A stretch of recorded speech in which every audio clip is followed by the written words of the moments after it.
Welcome to this series of videos all about tools. I'm going to take you through a whole bunch of different tools that you as an electrician are going to use and are going to need in your trade.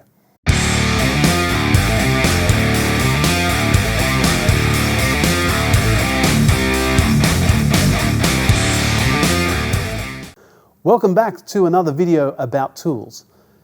In this video, I'm going to go through the most important tool an electrician can have. That is a multimeter, or some sort of voltage tester. So multimeters are called multimeters because they can measure various different things. So for example, a multimeter will measure voltage, it'll measure amps, it'll measure ohms or resistance, capacitance, a whole bunch of different things. Now, each multimeter is slightly different, and depending on what you're buying, will depend on what you need to use it for. They do come in categories, category 1, 2, 3, and 4. And those categories basically relate to the voltage that they can measure up to, safely measure up to, and their durability. Most electricians will be using category 3 or category 4 meters. So the two I have in front of me here, this would be, I believe this one's a category 1 or 2. This is the hobby type of multimeter that you can get.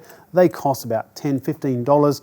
They're great for doing work with electronics because they have a few extra measuring capabilities, but you wouldn't be using these out in the field if you're measuring 415 volts, for example. So keep that in mind.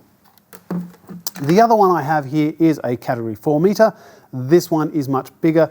The actual physical size of the meter doesn't really matter, to be honest. You can use a small one. If it's a category 4, you can still use a small one. The size doesn't matter. It is important that you are using the correct meter and you use it all the time when you are about to start work.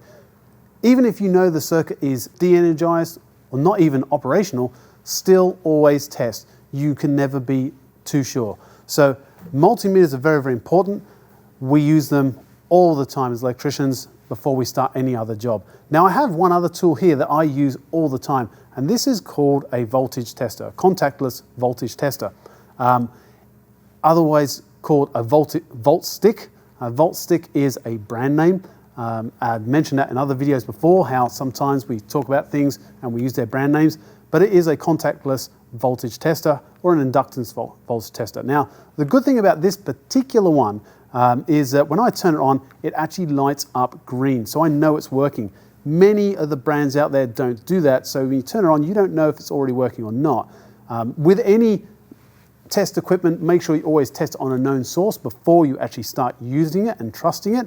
So I would turn that on, it tells me it's working, I would then go and check, and when I come into contact with voltage, this will beep and turn red so that I know that there's voltage present. However, this doesn't tell me how much voltage there is. That's where my meter comes into it. My meter will tell me that there's 235 volts. This will just say there is voltage. There could be 2 volts there. I don't know.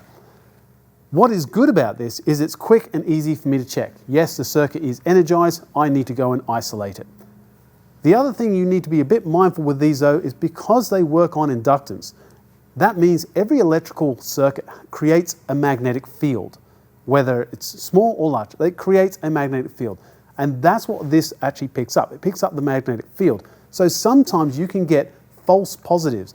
That is, you can have two cables running together, one of them's live, the other one's not. When you put your voltage tester near it, it lights up, and it will light up next to both cables because it thinks that they're both live. It's seeing the magnetic field of one cable, not registering the fact that there's nothing in the other cable. So these cannot be 100% relied on. They're a great indicator, but that's all they are. If you need to be 100% sure, you reach for your multimeter. I'll see you next video.